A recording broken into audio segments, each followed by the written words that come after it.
Satu pain darah. Satu pain darah. Hampir kantoi tadi. Hampir kantoi kan. Satu pain darah mengandungi lebih kurang 450 ml. Dah lah Terence. Mililiter boleh menyebabkan hampir-hampir 3 nyawa. Bukan apa. Saya memang takut jarum Terence. Saya tengok video tu pun saya dah menggeletar. Tapi itulah kita mengetahui fakta itu. Darah boleh menyelamatkan hampir 3 nyawa kalau satu pain itu. Tapi ramai yang takut macam saya ni.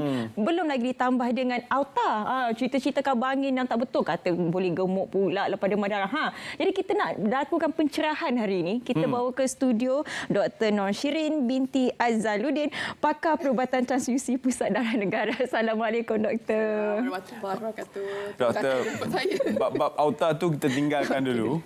Kita pergi kepada faktanya.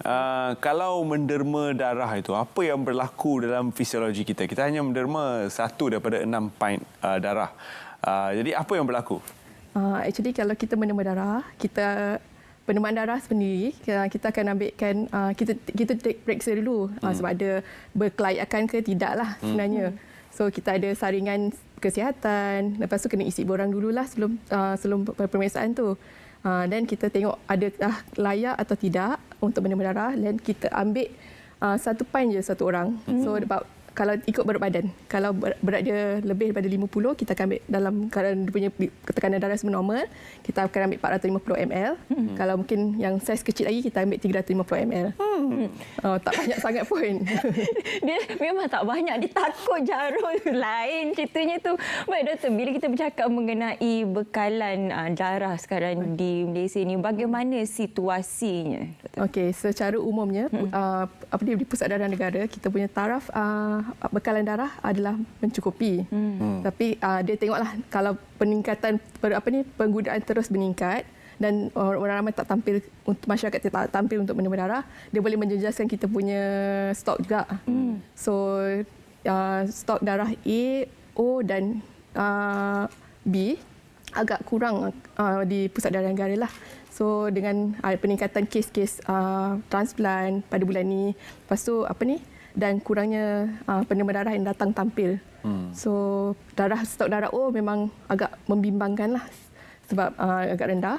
Dia sangat penting darah O ni sebab kita perlu untuk kes-kes kecemasan. Universal donor. Yes, universal donor. So darah O dia boleh digunakan untuk darah grup A, O, B, AB. Semua darah. Tapi dia O saja. Dia boleh terima darah O saja. Sebab tu O sangat diperlukan sekarang ni. Dan untuk mereka yang ada keraguan dalam tampil menderma darah, terutama sekali ketika berpuasa, apakah jawapan Dok? Okey, so bulan Ramadan ni dah tiba dah. Lepas Ramadan selalunya Syawal. So bila Ramadan ni kita memang seru sangat penderma darah untuk terus menderma darah secara konsisten. So kalau boleh, yang selalu penderma Muslim lah, dia orang akan tanya boleh derma darah ke tak sebenarnya. So basically kita merujuk kepada muzakarah Majlis Fatwa lah bagi hal ehwan negara agama Islam. So hukum asal menderma darah tu harus. Sebab mengikut jumhur ulama, dia actually derma darah ni bukan daripada rongga yang terbuka lah. So boleh menderma darah. Cuma kalau takut letih lepas menderma darah, kita syorkan untuk menderma pada waktu malam. Kita akan buat ada kempen menderma darah yang pada waktu malam lah, selalunya dekat pada bulan Ramadan, dengan kita extended hour lah dekat kita punya pusat pendermaan statik. Kita masuk sedikit teknikal Doktor. Kriteria dia sebab dari segi berat badan, kita faham berat badan pun ni juga pokoklah saya layak tak layak kan. Kan Doktor cakap 350 ml. Kalau bawah berat badan 45 macam mana Doktor? Okey. So basically ada banyak ada banyak kriteria lah juga yang kita kena tengok. Yang untuk lengkap kita boleh tengok layari pada Pusat Darah punya Facebook ataupun laman web rasmi. Basically kita punya badan kena sihat tubuh badan lah. Lepas tu umur between 17 hingga ke 60 untuk penderma pertama kali. Yang 17 tu disebabkan bawah umur, dia kena mendapat kebenaran daripada ibu bapa ataupun penjaga. Bagi umur penderma berulang, diorang boleh menderma sampai umur 70. Tapi dengan syarat kena ada pemeriksaan kesihatan setiap tahun lah. Dan itu berat badan memang lebih 45 kilogram dan ke atas. Berat 45 Dan ke kilogram ke atas. Nak cakap dia bawah 45 ni tak tahu betul ke tak. Tapi doktor, untuk penderma hanya 6 bulan sekali atau 3 bulan sekali, apakah syarat dari segi jumlah masa yang Usually kalau penderma darah, kita boleh benarkan mereka derma darah setiap 3 atau 4 bulan. Actually kita syorkan mereka untuk derma secara konsisten lah. Sekali menderma, actually lepas 3 bulan, 4 bulan boleh datang untuk buat saringan balik semula, dan kita kalau boleh menderma darah balik semula lah secara konsisten. Sebab mereka penting untuk stabilkan stok darah kita.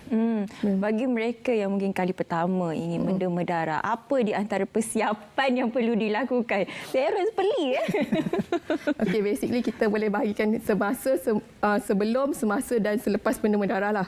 Bagi yang pertama kali tu memang kena mental dengan dia punya fizikal kena betul-betul bersedia. Mental. Kenapa mental? Jangan takutkan dia, doktor. Bila kata sebut mental. Tekan je. Tak apa. Tapi kalau kita takut jarum, better kita bagi tahu nurse yang nanti nak mencocok tu. So dia orang boleh tenangkan kita. So bila kita fokus, alihkan fokus. Jangan tengok darah tu. Takut merah ke, kalau jarum jangan tengok jarum tu lah. Kita akan berbual santai-santai lah masa benda-benda. Ika kan nanti kena bawa pelitup muka. Bawa lagi sepasang. Letak dekat settle. Tak nampak pun jarum. Tak rasa doktor jarum. Rasalah juga kan. Rasa. Tapi Rasa. Sikitlah. Terence pernah benda darah lah. Okey. tak adalah tekanan mental sangat. So bila doktor cakap mental Perlu tu. tekan Tak, yang tu kita kena sedia lah. Bersedia. Tapi kalau yang exercise tu, kita memang suruh exercise lah sebab dia untuk aliran lagi pam darah lah tangan. Sebab keluarga Malaysia ni sebenarnya memang prihatin. Tapi itulah bila kita sebut pasal jarum ni, ramai sebenarnya yang fobia sama juga bila ambil vaksin kan. Macam-macam drama kita boleh nampak. beranikan diri 3 kali dah ni. Jadi mungkin kali keempat lepas ni untuk menderma darah pula, Fika. Boleh. Seterusnya doktor, untuk mereka yang mungkin menghadapi situasi di mana sukar mencari pembuluh darah. Urat. Selalu kita punya nurse memang di-train lah. Memang ada kompetensi untuk tengok salur darah mana lah. Kita akan rasa dulu. Kita akan bagi tekanan lah. So kita punya pembuluh darah akan jadi macam tegang sikit. So daripada situ memang kita punya staff-staff yang membuat venous section tu memang train lah, memang train dengan well train, competent. Bila Selepas tu akan ada ubat-ubatan yang akan diberi, iron dan sebagainya. Adakah ini perlu diambil ataupun macam mana, doktor? Kita selalunya lepas menderma darah, kita akan bagi pil tu sebenarnya untuk 5 hari saja. So untuk tambah darah lah. Tu pil actually vitamin dengan iron lah. So kalau boleh kita just bagi untuk suplemen sedikit. Dan makan macam biasalah, sihat, makanan sihat semua. So dalam 3 bulan lagi darah yang kita ada dalam badan tu yang kita dah derma tu dia akan automatic reproduce. No problem. No problem. No problem. Saya tak ada masalah. Saya ada masalah jarum tu. Saya kena tutup mata baru boleh lah. Baik. Selalunya bila kita nak melakukan sesuatu tu kadang-kadang paksa pun tak boleh. Tapi kalau kita tahulah apa kebaikan dan juga manfaat pada diri kita, itu tak perlu dipaksa. Kita akan rela. Jadi apa di antara kebaikan menderma darah ni, doktor? Okey, satu kebaikannya memang banyaklah kebaikan untuk menderma darah. First sekali darah yang kita dermakan, dia keluar daripada badan kita, automatik badan kita akan respon untuk menghasilkan darah-darah baru. Darah-darah baru ni akan lagi cergas lah, produktif. So kita akan kekal sihat. Lepas tu darah yang kita derma tu, darah utuh tu kita akan proses jadi 3 benda. Which is sel darah merah, platelet dengan plasma. So kita dalam secara tak langsung kita boleh menyelamatkan 3 nyawa. Lepas tu lagi kita boleh memupukkan semangat tanggungjawab lah pada masyarakat, menolong tanpa mengira bangsa, agama, latar belakang. Betul. So lagi satu sebagai bridge untuk buat CSR, community work lah, untuk menjadi penganjur kepada kempen derma darah. Di darah ni bukan saja digunakan dalam kecemasan dan juga di OR ataupun operating theatre, tapi juga untuk membantu mereka mempunyai masalah pembekuan darah. Kalau saya platelet tadi yang akan platelet. diproses Yes. untuk memberi ubat kepada mereka. Jadi ada individu-individu yang akan sentiasa perlukan darah anda, tak kira ada kecemasan ataupun tidak. Jadi ini adalah salah satu cara untuk anda membantu seluruh keluarga Malaysia. Jadi tampil untuk menderma darah, tidak ada sebenarnya masalah. Mungkin ada yang rasa letih sedikit, doktor. Apa nasihat kepada doktor? Usually kalau basically kita memang harap-harap sangat keluarga Malaysia ni datang tampil menderma darah, jadikan budaya dan trend. Setiap 3 bulan datang untuk secara konsisten untuk menderma darah. Kalau letih lepas menderma, apa? Kita suruh selalunya lepas derma kita suruh rehat dulu, duduk dalam kat katil pendermaan darah tu, rehat dulu 10 minit. Lepas tu kita akan sediakan tempat makan untuk ambil makanan dan minuman. Sementara kita punya petugas yang ada di situ untuk memantau sama ada kesan sampingan ke tak.